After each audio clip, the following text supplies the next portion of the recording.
ஹாய்ங்க. இது பச்சை மாங்காய் ஊறுகாய். பச்சை மாங்காயை நம்ம வந்துட்டு அப்படியே அரைச்சிட்டு அப்படியே தாளிச்சிடலாம். ஃபஸ்ட்டு இதை வந்துட்டு நல்லா அந்த பால்லாம் கொஞ்சம் வந்துட்டு பிசன்னு இருக்கும் இல்லைங்களா, அதனால் அதெல்லாம் நல்லா கழுவிட்டு தோல் சீவி எடுத்துடணும். தோல் இருந்ததுன்னா கொஞ்சம் சரியாக அரையாது, தொக்காக இருக்கும். தோல் எடுத்துட்டோம்னா கொஞ்சம் நல்லா மிக்சியில் அரைஞ்சிடும். கொஞ்சம் தொகுறு இல்லாமல் இருக்கும். அதனால் கொஞ்சம் தோலெல்லாம் நல்லா சீவிட்டு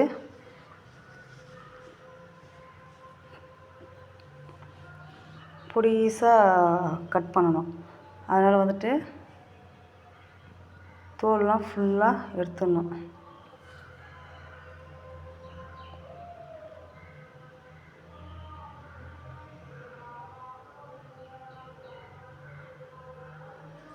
அந்த தோல் சீவுறது இருக்கு இல்லைங்களா, அதில் கூட சீவலாம்.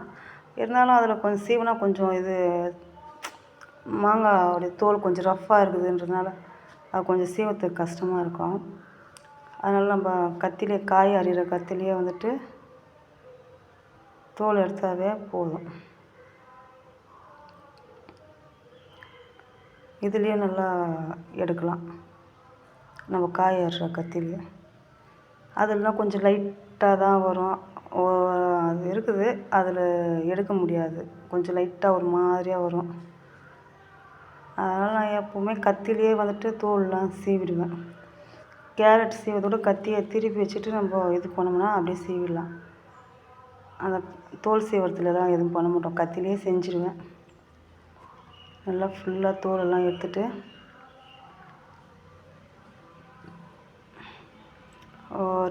ஒரு மாங்காய் 2 மாங்காய் போட்டுனா போதும். இதை அரைச்சி ஃப்ரிட்ஜில் கூட வச்சுட்டோம்னா கஞ்சி, சாம்பார் சாதம், சாம்பார் வச்சுட்டு ஒரு ஊறுகாய் மட்டும் தொட்டுன்னு சாப்பிட்டா கூட நல்லாயிருக்கும். அவ்வளோ டேஸ்ட்டாக இருக்கும். கொஞ்சம் எண்ணெய் தாராளமாக ஊற்றி நம்ம இந்த ஊறுகாய் நல்லா வதக்கி எடுத்து வச்சுட்டோம்னா 1 வாரம் 2 வாரம் கூட கெட்டு போகாமல் இருக்கும். அப்பப்போ எதாச்சும் நம்ம காய் பொரியல் எதுனா செய்யலைன்னா அந்த டைமுக்கு நம்ம இந்த ஊறுகாய் வச்சு சாப்பிட்டாவே அவ்வளோ டேஸ்ட்டாக இருக்கும். இது நாங்கள் எப்போவுமே மாங்காய் சீசன் அப்போ வந்துட்டு இந்த மாதிரி அப்பப்போ ஒரு 4 மாங்காய் 5 மாங்காய் அரைச்சி ஃப்ரிட்ஜில் வச்சுருவோம், டப்பாவில் போட்டு. கொஞ்சம் எண்ணெய் எப்போவுமே கொஞ்சம் ஜாஸ்தி ஊற்றி தாளித்தா தான் ஊறுகாய்லாம் நல்லாயிருக்கும். நம்ம ஊறுகாவாக உப்பு அந்த கடையில் வாங்குகிற ஊறுகாவாக சாப்பிட்டா அது உப்பாக இருக்கிறதுனால இந்த மாதிரி அரைச்சி வச்சிட்டோம்னா கஞ்சிக்கு ஊறுகாய் இருந்தால் தான் நல்லாயிருக்கும். இந்த மாதிரி ஊறுகாவாக அரைச்சி வச்சிட்டோம்னா அப்பப்போ கொஞ்சம் தேவையானப்போ எடுத்துக்கலாம். இது தோலெல்லாம் சீவிட்டு அதை கொஞ்சம் சின்னதாக கட் பண்ணிடணும். ஏன்னா அப்போ தான் வந்துட்டு மிக்சியில் அரையும். கொஞ்சம் பெரிய பெரிய பீஸாக போட்டால் வந்துட்டு அரையாது, இல்லை தொக்காக இருக்கும்ல, அதனால் கொஞ்சம் சின்ன பீஸாக அரிஞ்சிக்கணும்.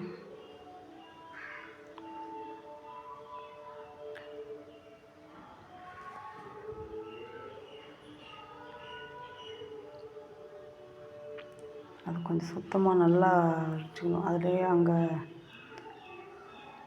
கொஞ்சம் மாங்காய் இருக்குல்ல அந்த கொட்டையில், அதனால்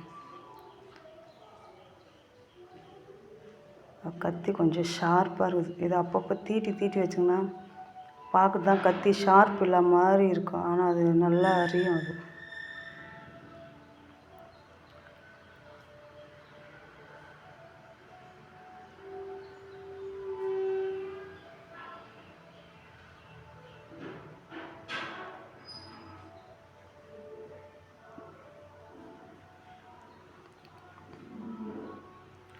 எவ்வளோ ஷார்ப்பாக கொஞ்சம் விட்டால் கை அரிஞ்சிடும்.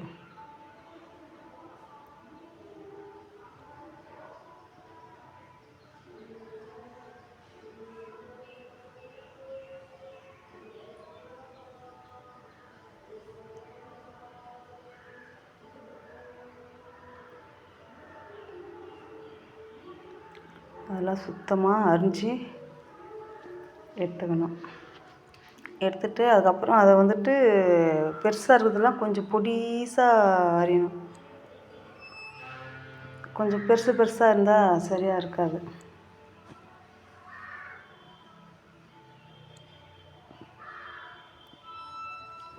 பொடிசாக அரிஞ்சிக்கணும்.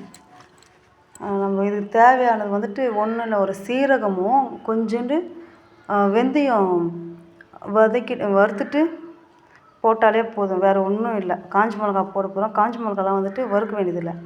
சீரகமும் வெந்தயம் மட்டும் கொஞ்சம் நல்லா லைட்டாக அது கொஞ்சம் விட்டால் கூட கடாய் சூடாக இருந்தாவே அது தீஞ்சு போயிடும். அதனால் அது கொஞ்சம் நல்லா வறுத்து எடுத்துட்டோம்னா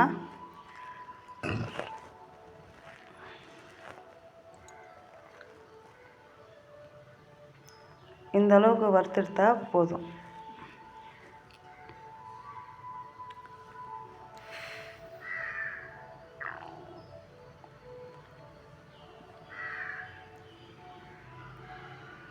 கொஞ்சம் லைட்டாக வறுத்து எடுத்துகிட்டு இந்த பொடிசாக கட் பண்ணி வச்சுருக்கிறத போட்டு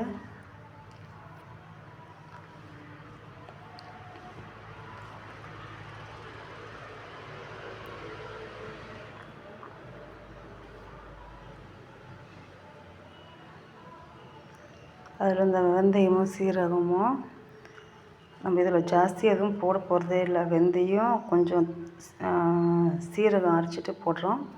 கொஞ்சோண்டு உப்பு, கொஞ்சோண்டு காஞ்ச மிளகா நம்ம மாங்காய்க்கு ஏற்ற அளவுக்கு போடணும்.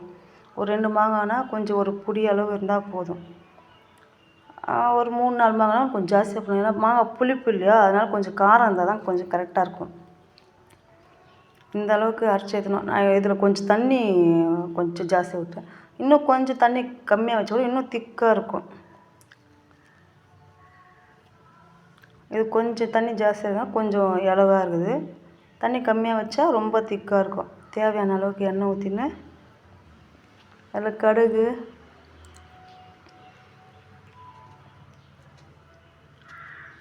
தாளிப்புக்காக கொஞ்சோண்டு கடுகு, கொஞ்சோண்டு பெருங்காயம் போட போகிறோம்.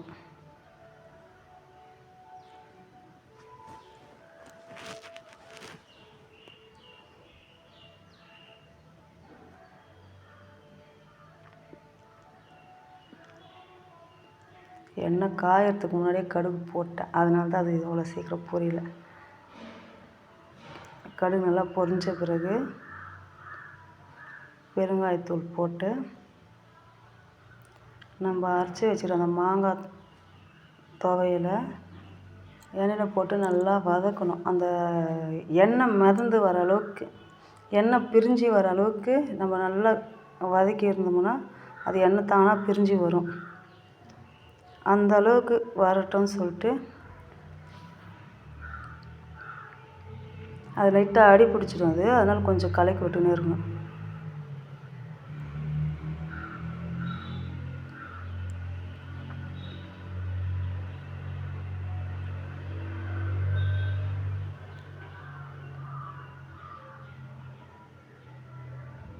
இது நல்லா எண்ணெய் கொஞ்ச நேரம் வதக்கின பிறகு நல்லா எண்ணெய் பிரிஞ்சு வருது இல்லையா, இது இந்த அளவுக்கு ஓகே.